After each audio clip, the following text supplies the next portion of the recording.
जानिए हर सच की कहानी दिनेश ठक्कर की जुबान आपके अपने नेशनल न्यूज इंडिया पर। हो गया जिसमें साईं जी को जोधपुर जेल में ले जाकर बापूजी से मिलाने का ऑर्डर था। क्या बापूजी अब जेल में नहीं है, लेकिन मिलने का ऑर्डर तो आज भी है।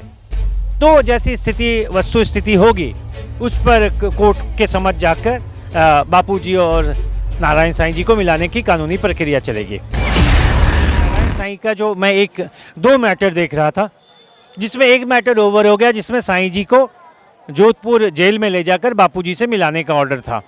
तो अब बापूजी एक सर्कमस्टेंसेस चेंज हो गया, बापूजी अब जेल में नहीं है, लेकिन मिलने का ऑर्डर तो आज भी है। तो जैसी स्थिति वस्तु स्थिति होगी उस पर कोर्ट के समझ जाकर बापूजी और के साथ नारायण साईं जी को मिलाने की कानूनी प्रक्रिया चलेगी।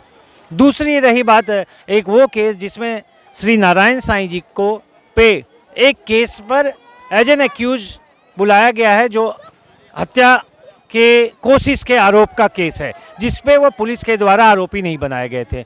वह केस जो है अब हाई कोर्ट में रिवीजन के में साईं जी के द्वारा चैलेंज किया गया है।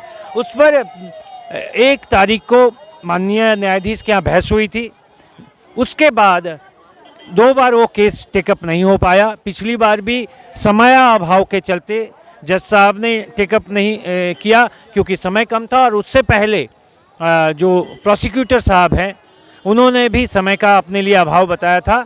तो वह केस बहुत इम्पॉर्टेंट स्टेज पे है कि तथ्यों के बिना, जैसा मेरे क्लाइंट का कहना है कि उन्हें एज एन एक्यूज्ड तथ्यों के बिना और कानून से इतर बुलाया गया है, और इसलिए उनका बुलाना कानून संगत नहीं है। इसलिए उन्होंने हाई कोर्ट में यह रिवीजन पिटीशन फाइल किया है कि ट्रायल कोर्ट के उस ऑर्डर को, जिसके द्वारा उन्हें आरोपी के तौर पर बुलाया गया है, जहां वो वस्तुतः पुलिस के द्वारा आरोपी नहीं बनाए गए थे, उस ऑर्डर को हाई माननीय न्यायाधीश के द्वारा सेट असाइड निरस्त किया जाए और उन्हें इस केस में आरोपी बनाने के ऑर्डर को खारिज कर यह ऑर्डर दिया जाए कि वह इस केस में बिल्कुल निर्दोष है।